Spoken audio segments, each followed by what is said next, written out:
बातमी कोकणात नाही, सिंधुदुर्गातल्या कणकवलीतल्या गणपती साना गावाला पाण्याचा वेढा पडलेला आहे। मुसळधार पावसामुळे सिंधुदुर्गातल्या जानवली नदीच्या पात्रात वाढ झालेली आहे। याचा आढावा घेतला आमच्या प्रतिनिधीने।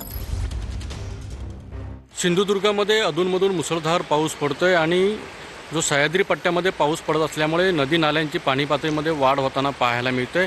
कणकवली शहरालगत असलेले जाणे मात्र जी पात्र आहे ते मात्र बाहेर येताना पाहायला मिळते।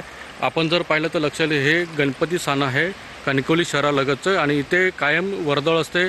अनेक लोक या ठिकाणी येत असतात, मात्र आता कोणीही लोक दिसत नाही आहेत। नदीने पाण्याची पातळी जी आहे मात्र ओलांडलेली आहे आणि पूर्ण पात्र हे गणपती साण्याजवळ म्हणजे पूर्णपणे ह्या बाहेर आलेलं आहे। एकदम म्हणजे इथे वावर जो असतो तो लोकांचा मात्र थांबलेला आहे। प्रशासनाने इथले सतर्क राहण्याचा इशारा इथल्या नागरिकांना दिलेला आहे।